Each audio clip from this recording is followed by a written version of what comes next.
क्या आप भी एक्ने की वजह से मुकम्मल तौर पे मायूस हो चुकी हैं, या फिर आपका शुमार भी उन लोगों में होता है जिन्हें लगता है कि अगर हमने बहुत ज़्यादा और बहुत महंगी प्रोडक्ट्स अपने फेस पे ना लगाएं तो फिर कभी एक्ने से जान नहीं छूटेगी, या फिर वो मुख्तलिफ दकियानूसी बातों पे यकीन करके अपनी एक्ने को ठीक करने की बजाय मजीद बिगाड़ चुके हैं।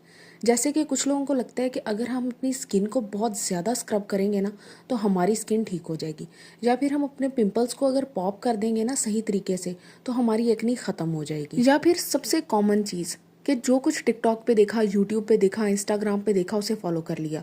किसी ने कहा टूथपेस्ट लगाने से पिंपल्स खत्म हो जाएंगे, एक्नी ठीक हो जाएगी, तो उस चीज़ को फॉलो कर लिया। या फिर किसी इन्फ्लुएंसर ने किसी आम सी प्रोडक्ट का इतना अच्छा पेड प्रमोशन किया कि आपको लगा कि अगर मैं ये ले लूँगी ना तो मेरी एक्नी हमेशा के लिए खत्म हो जाएगी। कॉम्प्लिकेटेड स्किन केयर कोई ऐसी चीज़ शेयर नहीं होगी जो आप अफोर्ड ना कर सकें या फिर जिसके रिजल्ट्स ना मिले। साइंस बैक्ड प्रोडक्ट्स आपके साथ शेयर करूंगी जिसके बाद आपकी एक्नी कम्प्लीटली खत्म हो जाएगी, और इसका रिव्यू आपने मुझे लाजमी देना है। सबसे मजे की बात, इसके लिए आपको कोई भी 100 step skin care routine follow नहीं करनी पड़ेगी। और ये ख्याल कि मैं एक प्रोडक्ट एक रात लगा लूंगी तो अगले दिन मेरे फेस से मैजिकली एक्नी खत्म हो जाएगी, तो ऐसा नहीं होता।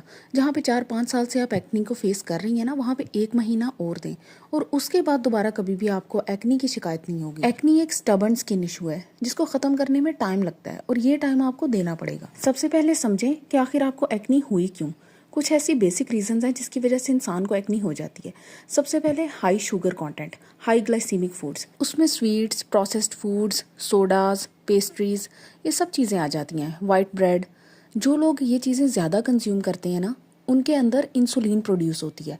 जब भी आप शुगर लोगे आपकी बॉडी इंसुलिन प्रोड्यूस करेगी। जैसे जैसे बॉडी में इंसुलिन का लेवल इंक्रीज होता है वैसे ही बॉडी के अंदर एक और मॉलिक्यूल का लेवल इंक्रीज होता है, उसे कहते हैं इंसुलिन लाइक ग्रोथ फैक्टर, जो कि आपकी बॉडी के अंदर सुबेशियस ग्लैंड्स को काफ़ी ज़्यादा एक्टिव कर देता है और आपकी बॉडी ज़्यादा सीबम प्रोड्यूस करती है। ये वो सीबम है जो कि आपकी एक्नी का बायस बनता है। दूसरे नंबर पे कांस्टेंट प्रेशर और फ्रिक्शन।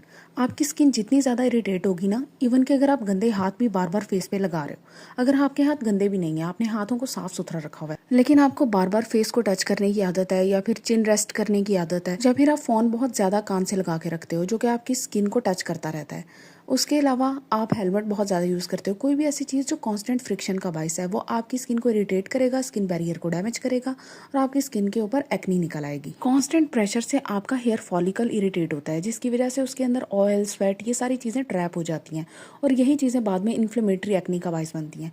एक्नी की भी 3 टाइप्स हैं, ये चीज़ें मैं आपके साथ अभी डिस्कस करूंगी, लेकिन अभी हम ट्रिगर्स देख रहे हैं ताकि आपको पता चल जाए कि आपने किन चीज़ों को अवॉइड करना है, ताकि एक दफ़ा आपकी एक्नी हील हो जाए तो फिर आप उन चीज़ों को ना करें।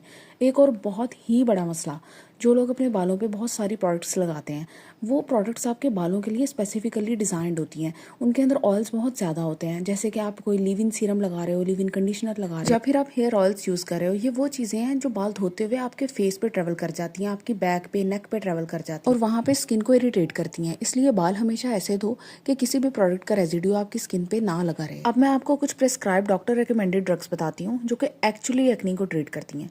सबसे पहले तो आ जाता है ट्रेटिनॉइन, जो कि सबसे ज़्यादा प्रोवन, सबसे ज़्यादा स्ट्रॉन्गेस्ट इंग्रेडिएंट है आपकी एक्नी को ट्रीट करने में। दूसरे नंबर पे है रेटिनॉल। ये ट्रेटिनॉइन की निस्बत तो काफ़ी ज़्यादा वीक है क्योंकि आपकी स्किन को इसे कन्वर्ट करना पड़ता है रेटिनॉइक एसिड में काम करने के लिए, लेकिन ये उन लोगों के लिए बेहतरीन है जिनको पहले टॉलरेंस बिल्ड करनी पड़ती है, जिनकी स्किन का बैरियर बहुत ज़्यादा डैमेज्ड होता है। फिर आ जाता है एडिप्लिन, बहुत ज़्यादा इफेक्टिव है, बहुत अच्छा रेटिनॉइड है और आजकल ओवर द काउंटर काफ़ी ज़्यादा कंट्रीज में अवेलेबल भी है। रेटिनॉइन की निस्बत काफ़ी ज़्यादा स्टेबल रेटिनॉइड है। ये सारे प्रोडक्ट्स आपकी स्किन के पोर्स को अनक्लॉग करेंगी। इसका मतलब है कि ये उन लोगों के लिए इफेक्टिव है जिनको कॉमेडोनल एक्नी है। अभी मैं सिर्फ प्रोडक्ट्स मेंशन कर रही हूँ, 1 बाय 1 सारी एक्नीज को डिस्क्राइब करूंगी, किस तरह की एक्नी में किस तरह की प्रोडक्ट चाहिए और उसको कैसे यूज करना है, हर चीज डिटेल से बताऊंगी। फिर नेक्स्ट प्रोडक्ट आपके पास आ जाती है बेंजोल पेरोक्साइड। ये उन लोगों के लिए जिनको इन्फ्लेमेटरी एक्नी है, आपकी इन्फ्लेमेशन को बहुत हद तक रिड्यूस कर देता है। ब्रोवॉक्सिल के नाम से ये आपको मार्केट में इजीली अवेलेबल होगा। बहुत ही पोटेंट एंटीमाइक्रोबियल है। ये सिर्फ आपके बैक्टीरियाज को स्लो डाउन नहीं करता, ये आपकी स्किन पे मौजूद बैक्टीरियाज को कम्प्लीटली खत्म कर देता है, जिसकी वजह से आपकी इन्फ्लेमेशन खत्म हो जाती है। इसके बाद आ जाता है नाइसिनामाइड। नाइसिनामाइड वो भी 10% या इससे ज्यादा। ये प्रोडक्ट स्पेसिफिकली उन लोगों के लिए है जिनकी बॉडी बहुत ज़्यादा सीबम प्रोड्यूस करती है। ये ना सिर्फ सीबम की प्रोडक्शन को कम करता है बल्कि ये आपकी स्किन के बैरियर को भी रिपेयर करता है और आपकी स्किन को और ज़्यादा रेजिलिएंट कर देता है। आप जितनी भी एक्टिव प्रोडक्ट्स यूज़ कर रहे होगे, ये उसके लिए सपोर्टिंग एक्टर के तौर पर काम करेगा। अब एक बात अच्छे से समझ लें, ये सारे प्रोडक्ट्स मेंशन करने का मकसद हरगिज़ ये नहीं है कि आपने अपने फेस पे सबको लगा लेना है और सबके एक्टिव इंग्रेडिएंट्स को एक डिजास्टर रेसिपी में कन्वर्ट कर लेना है, नहीं, बल्कि आपने अपनी स्पेसिफिक एक्ने टाइप को लेकर स्ट्रेटेजिकली एक प्रोटोकॉल बिल्ड करना है। आपके पास एक सॉलिड फाउंडेशन होना बहुत ज़रूरी है, जिसके ऊपर कोई बहस नहीं। जिस तरह से आपको प्रोटोकॉल बताऊंगी आपने उसको एज इट इज़ फॉलो करना है और रिजल्ट्स की गारंटी मैं आपको देती हूँ। रिव्यूज़ अपने लाजमी शेयर करें। सबसे पहले आपने एक जेंटल लो पीएच फेस क्लेंजर यूज़ करना जो आपकी स्किन को क्लीन भी करे लेकिन स्किन बैरियर को डैमेज हरगिज ना करे। आपने कोई भी फेस वॉश लेना है उसके अंदर कुछ इंग्रेडिएंट्स को लाजमी चेक करना है। एक तो उसमें सेरेमाइड्स होने चाहिए, दूसरा हाइलुरोनिक एसिड होना चाहिए, क्योंकि हमारा मकसद स्किन को क्लीन करना है, ना कि उसको कम्प्लीटली डिस्ट्रॉय करना है। क्योंकि कुछ लोग एक्नी वाले अपनी स्किन को हद से ज़्यादा ड्राई कर लेते हैं इस खुशफहमी में कि अगर सारा ऑयल स्ट्रिप हो जाएगा ना तो हमारी स्किन ठीक हो जाएगी, जबकि एक्नी प्रोन स्किन को भी उसी तरह मॉइस्चराइज होने की ज़रूरत होती है जिस तरह ड्राई स्किन वालों को। उसके बाद आपने लेना है एक बैरियर रिपेयरिंग मॉइस्चराइजर। आपकी स्किन जितनी मर्जी ऑयली है ना, जब भी आप उस पर एक्टिव इंग्रेडिएंट्स यूज़ करना स्टार्ट करते हो ना, आपकी स्किन ड्राई होती है। सारी एक्नी स्पेसिफिक मेडिसिन जैसे कि रेटिनोल, रेटिनॉइन, एडिप्लिन, ये सब इवेंचुअली आपकी स्किन को ड्राई करती हैं, तो इसलिए एक अच्छा मॉइस्चराइजर आपने लाजमी लेके रखना है। अब बात कर लेते हैं स्पेसिफिक एक्नी टाइप्स की और उनके ट्रीटमेंट की। अगर आपकी स्किन पे कोमेडोन्स हैं, आपको कोमेडोनल एक्नी है, सिर्फ पोर्स क्लॉग हुए हुए हैं, तब आपने अपनी स्किन के ऊपर किस तरह का रूटीन फॉलो करनी है और कौन सी प्रोडक्ट्स यूज करनी है। सुबह के लिए आपने जेंटल क्लेंजर यूज करना है, सैलिसिलिक एसिड टोनर या फिर सीरम। उसके बाद मॉइस्चराइजर अप्लाई करें और अपनी सनस्क्रीन अप्लाई करें। शाम को आपने जेंटल क्लेंजर अपनी स्किन क्लेंस कर लेनी है और उसके बाद या तो रेटिनोल या फिर एडिप्लिन हफ्ते में सिर्फ 2 से 3 दफा रात को, और मॉइस्चराइजर बिल्कुल स्किप नहीं करना। गर्ल्स, सनस्क्रीन नॉन निगोशिएबल है। जब आप इस तरह के एक्टिव प्रोडक्ट्स यूज करते हो ना, तब आपकी स्किन बहुत ज्यादा सेंसिटिव हो जाती है और उसको सन से प्रोटेक्ट करना बहुत जरूरी होता है। तो जितनी देर आपका ट्रीटमेंट चल रहा है आपने सनस्क्रीन बिल्कुल भी मिस नहीं करनी। उसके बाद हम बात कर लेते हैं डैमेज स्किन बैरियर की। जिन लोगों का स्किन बैरियर डैमेज्ड है, उनको एक्नी नहीं है लेकिन बैरियर डैमेज्ड है, वो क्या करें? सबसे पहले तो वो जो भी चीज़ें यूज़ कर रहे हैं ना उनको बंद कर दें। सुबह के लिए और रात के लिए सिर्फ एक ही रूटीन फॉलो करें। सबसे पहले जेंटल क्लेंजर, उसके बाद नायासिनामाइड सीरम, फिर एज़िलेक एसिड।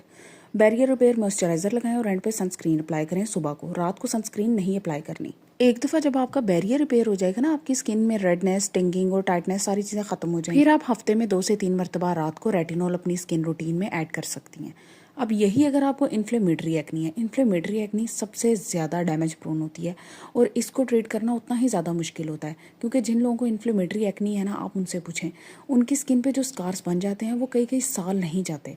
तो इस चीज़ के लिए आपने सबसे पहले सुबह को जेंटल क्लेंजर यूज़ करना है, नायासिनामाइड सीरम यूज़ करना है, उसके बाद बेंजोइल पेरोक्साइड स्पॉट ट्रीटमेंट या फिर लीव ऑन, मतलब आप सिर्फ उन स्पॉट्स पे लगा सकती हैं या फिर लगा रहने दे भी सकती हैं।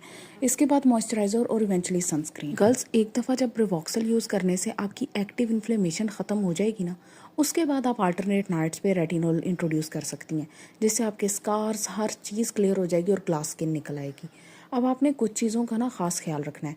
जब आप ये सब कुछ कर रही होंगी ना, आपने अपनी फेस की स्किन पे कोई भी और चीज़ नहीं लगानी, ना ही कोई हार्श स्क्रब्स, क्योंकि ये बहुत ही बड़ा मिथ है कि जितना आप स्किन को रगड़ोगे ना उतना ही आपकी स्किन जो है ना वो एक्नी झाड़ देगी। ऐसे नहीं होता। और ये भी नहीं करना कि एक तरफ आप ये सारे प्रोडक्ट्स यूज़ कर रही हैं फेस पे और दूसरी तरफ आप किचन इंग्रेडिएंट्स के मास्क बना बना के भी लगा रही हैं। इससे आपका मसला ठीक होने की बजाय मजीद ख़राब हो जाएगा। आपको मैंने बेस्ट पॉसिबल प्रोडक्ट्स बता दी हैं। कॉसिएक्स का जेंटल क्लेंजर आप यूज़ करें, सेरापियर मॉइस्चराइजर यूज़ करें बैरियर रिपेयर करने के लिए, और सनस्क्रीन के लिए निर्वाणा बोटेनिक्स की आप सनस्क्रीन यूज़ कर सकती हैं। इसके अलावा न्यूब्रेला। लेकिन आपने अपने प्रोसेस को पूरा टाइम देना है। एक दफ़ा आपकी स्किन कम्प्लीटली ड्राई होगी, फ्लेकी होगी, ओल्ड स्किन शेड होगी और उसके बाद न्यू फ्लॉलेस ग्लास स्किन बाहर आ जाएगी। तो अगर वीडियो पसंद आई हो, चैनल को लाजमी सब्सक्राइब करें, अपनी फ्रेंड्स के साथ शेयर करें। Thank you.